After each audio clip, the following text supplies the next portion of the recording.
Giving. Never could I have imagined that, firstly, 6 months after being ordained, there'd be a pandemic for which no one was prepared.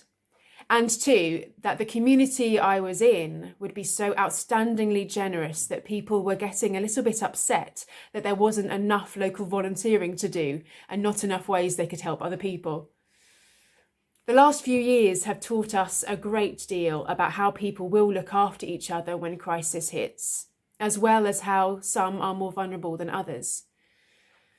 Some folks haven't come close to recovering financially, mentally, physically from COVID-19, whilst others have returned to business as normal without much fuss, and many find themselves somewhere in between. And no one is at fault for weathering the storm better than anyone else, but it's worth taking stock of how differently we've all come through this unprecedented time.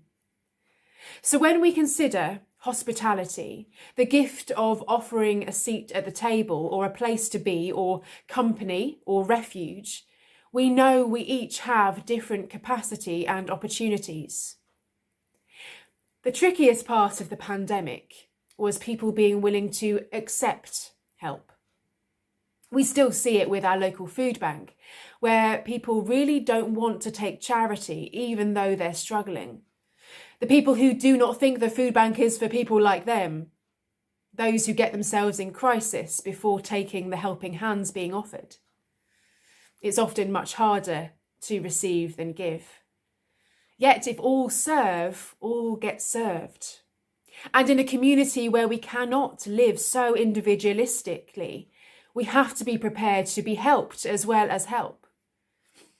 One of the stories of Maundy Thursday is Jesus washing the feet of his friends. It was uncomfortable. It didn't sit well to shift the power dynamic and be served like that. Yet that's the way of God, upside down, each stepping down from their privilege, all taking their turn in the economy of love.